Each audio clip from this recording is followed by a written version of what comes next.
Welcome into OutKick the show. I am your fearless leader, Clay Travis. I hope all of you are having fantastic Thursdays wherever you may be across this great nation or around the world.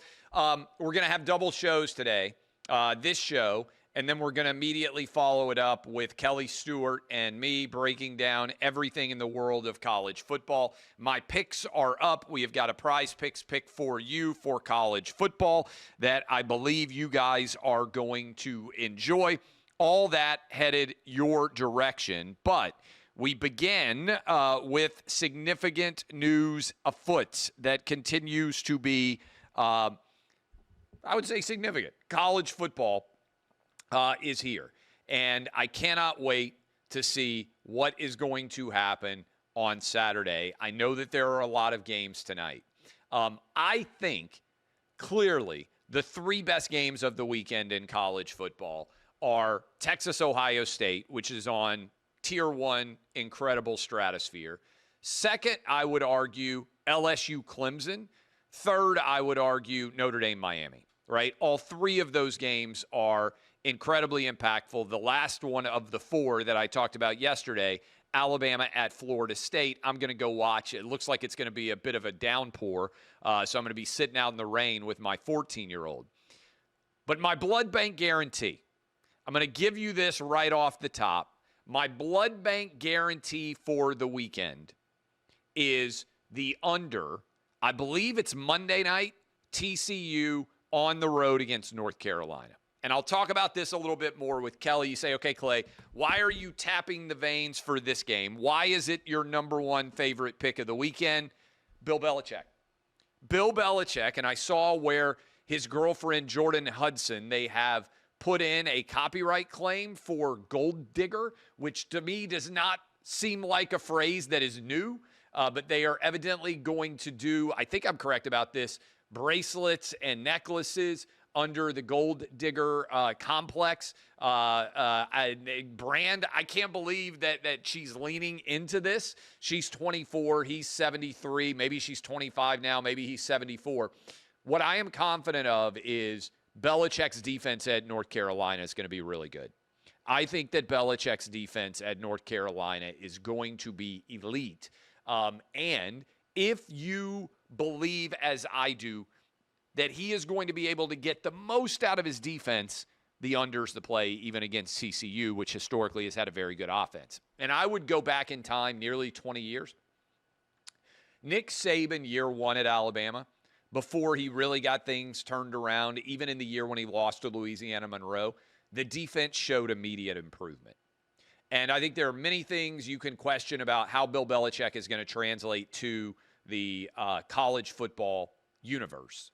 I do not believe you can question whether he's going to have that defense playing at a phenomenal level, which is something, because didn't they give up 70 points in a game last year to App State, unless I'm mistaken? Am I wrong about that, or was that 2 years ago? Mac Brown had major issues on the defensive side of the ball for many years. I believe that Bill Belichick will get those defensive issues solved. I'm not saying UNC is going to win. But I think they will be far better on the defensive side of the ball than the offensive side of the ball, which is why, tap the veins, I am all in on the under in that game. Okay, let's have some positives. There are a lot of negatives out there. School shooting, it's hard to deal with if you're a parent, if you're a grandparent. I do want to give credit to D.C. Mayor Muriel Bowser. She came out and said, hey, we are benefiting from the surge of security, National Guard, troops, D.C. police being given extra support. She even said, unbelievably, carjackings are down 87%. I want to give Muriel Bowser credit here. This is what adults should do. She and Donald Trump are not of the same political party, but they are rational, reasonable adults. And this is not in any way a difficult decision. Hey, let's just have less people be victims of violent crime. This is what that sounded like yesterday. and we greatly appreciate the surge of officers that enhance what MPD has been able to do in this city. The most significant thing that we are highlighting today is the area of crime that was most troubling for us in 2023. Now, we have driven it down over the last years, but I'm going to get my glasses so I can make sure I can see it correctly. But for carjackings, the difference between this period, this 20-day period of this federal surge and last year represents a 87% reduction in carjackings in Washington, D.C. We know that when carjackings go down, when the use of gun goes down, when homicide or robbery go down, neighborhoods feel safer and are safer. Okay, bravo, bravo, bravo. Unfortunately, let's go negative. I've talked about it a great deal. Trans shooter in Minneapolis, trans shooter in Nashville, Tennessee, my hometown. Both of them are reportedly former students that went to those schools. A female pretending she's a man pretending he's a woman. They both go kill a huge variety, sadly, of young, innocent Christians. And we should be having a national conversation about this. Unfortunately, lots of people out there have no clue what actually happened. And I think we have some stills of this. But first, let's play two different audio clips. CNN is worried about misgendering the shooter. Watch and listen to Jake Tapper on CNN, concerned, oh, am I going to get his pronouns right? And no, you didn't, because this was a dude pretending to be a chick. Listen. Another piece of the puzzle as to who the shooter was. The Minneapolis Star-Tribune says, according to court records, because there's been some confusion about what the shooter's name was. Yes.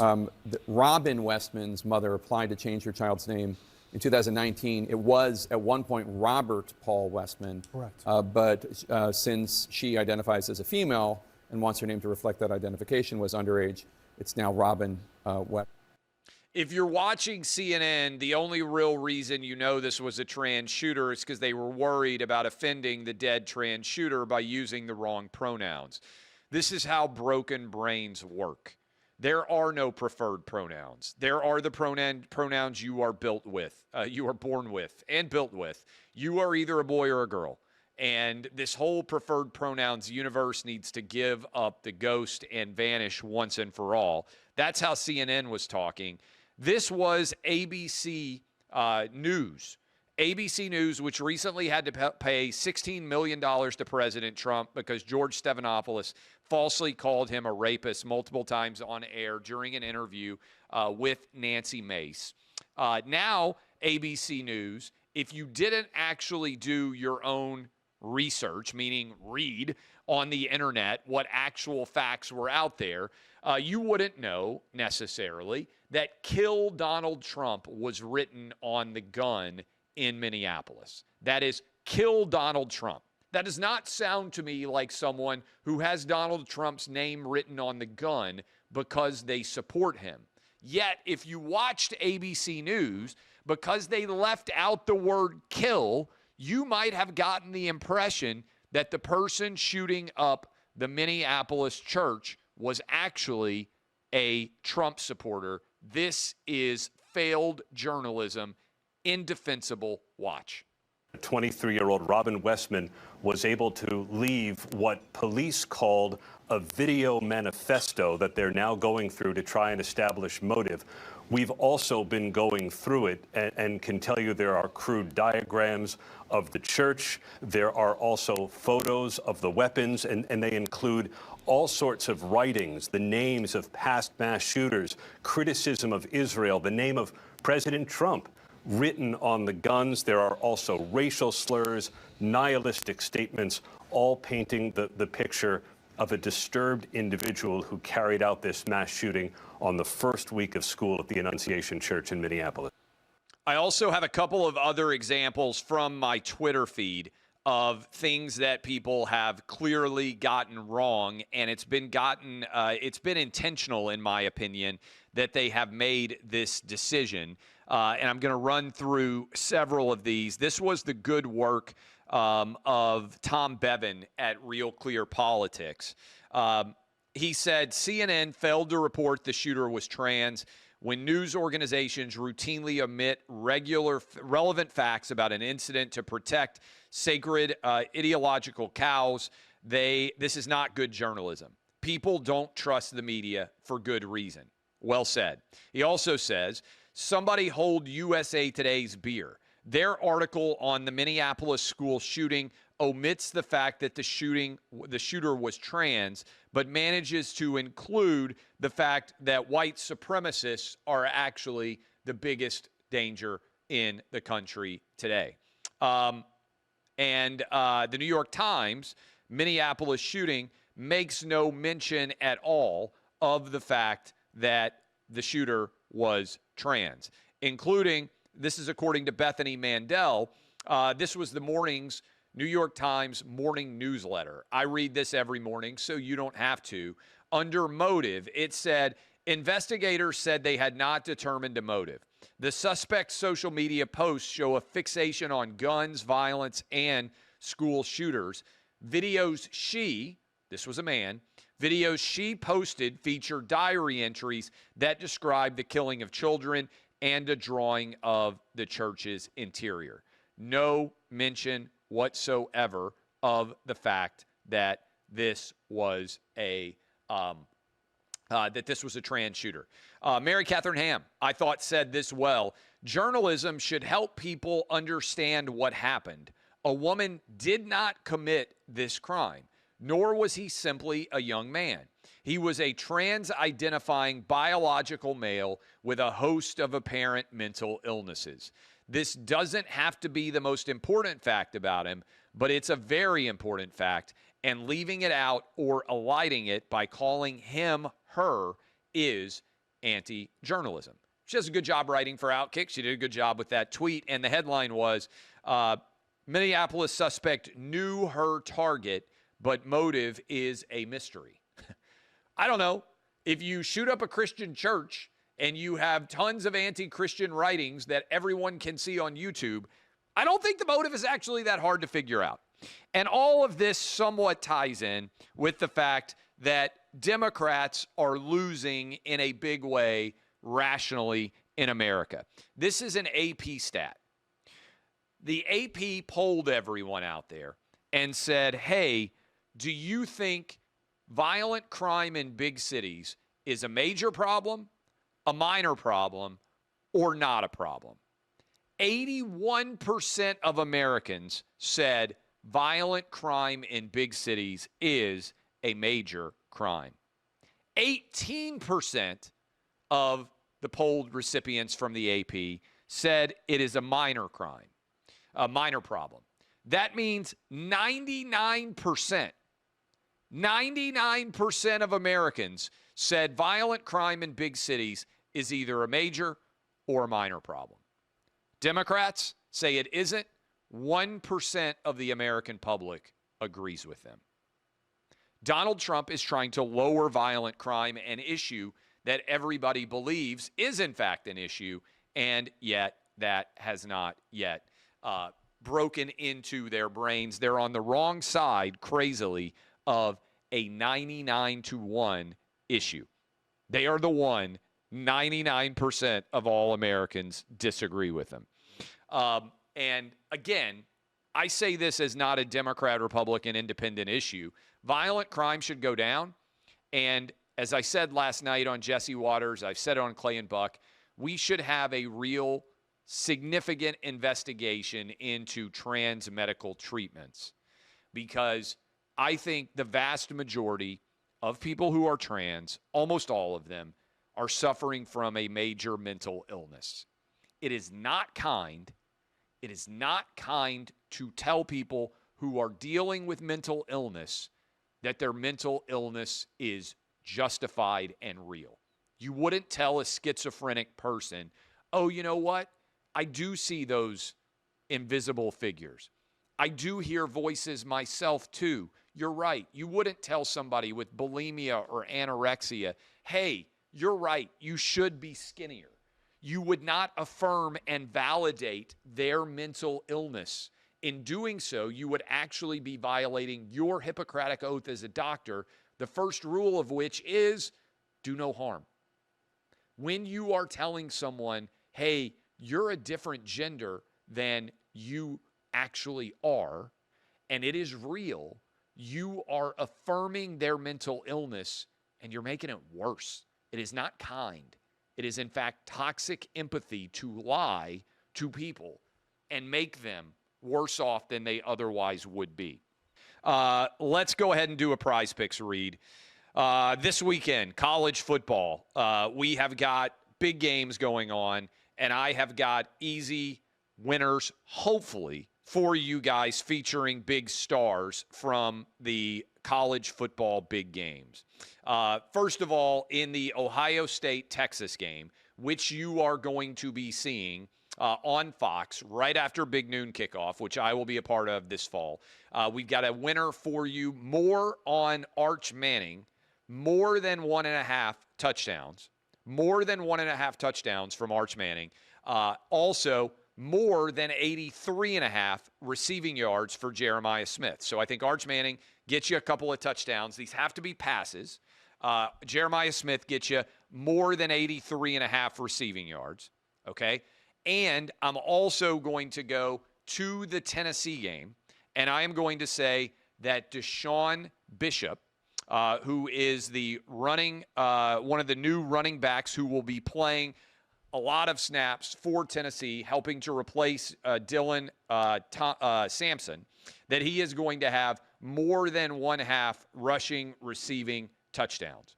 So between Arch Manning, more than 1.5 touchdown passes, Jeremiah Smith, more than 83.5 receiving yards. That is both in the noon Eastern kick, Texas, Ohio State, and Deshaun Bishop for Tennessee, running back, more than 1.5 rushing and receiving touchdowns.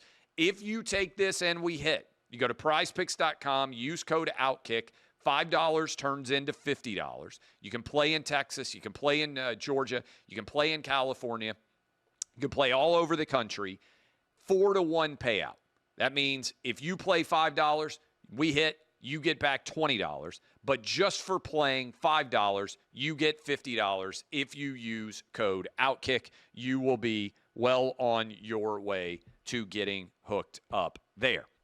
A couple of other different stories out there. Gavin Newsom says he doesn't think there's going to be a 2028 election. I don't know if we have audio of that Gavin Newsom statement or not, but here for Gavin Newsom, we can clip this. Gavin Newsom, I will bet you $10 million, my own money. I will push it into the center of the table. You put up $10 million on the other side, I am telling you we're going to have an election in 2028. But you say we are not, so put your money where your mouth is, Gavin.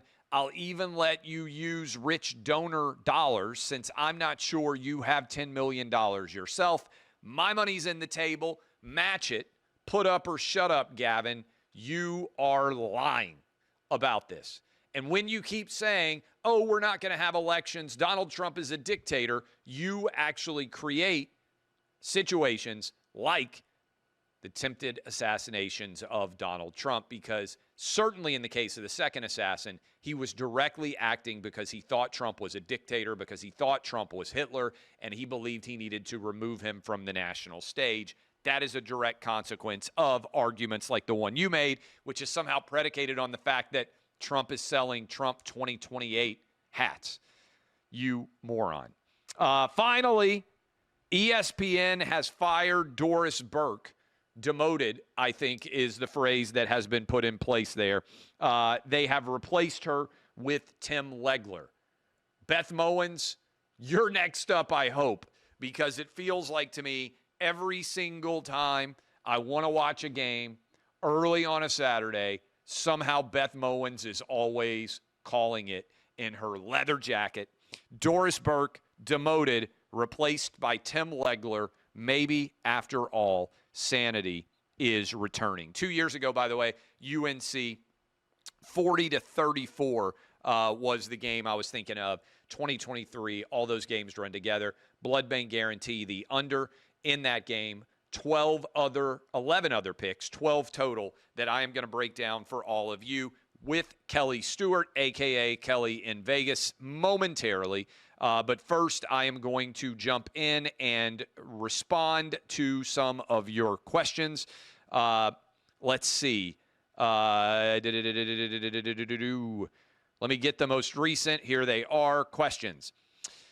For Tallahassee, Clay, try to eat dinner or brunch at Sage. The bar menu is a must. Get the fried oysters, deviled eggs, cocktails, espresso martinis at the Hotel Indigo Bar are also money. I think the espresso martini has come back out of nowhere. It feels like everybody is ordering espresso martinis right now. I tend to be an old-fashioned guy if I'm going to get a liquor drink. But if it's early in the morning or late at night and I know I need a little bit of a caffeine kick, I'll get the espresso martini because I'm quite a fan of coffee. And you mix it with liquor, that's not a bad combo if you need a lot of hours. But it feels like the espresso martini is having its moment. Everywhere I go, it feels like they're getting ordered. If we can spend $180 to $300 billion to defend Ukraine over 3.5 years, we can spend $8 to $13 billion a year on armed security for every public school. I've made this argument. It's a no-brainer. My kids, I feel like, are fortunate to go to a public school that has had armed security for them. My older sons are now at a private school, just not that you care that much, but my kids go K to 6 to public school and then private school 7 to 12. So that's been what we have done with our 3 boys. The public school has armed security. I feel fortunate that we have armed guards there. The private school has armed security. I want for all of you what I have for my own family. I think every school in America, public and private, should have armed security. I love all of you. The fade is next. DBAP unless you need to SBAP. I'm Clay Travis, and this has been OutKick, the show.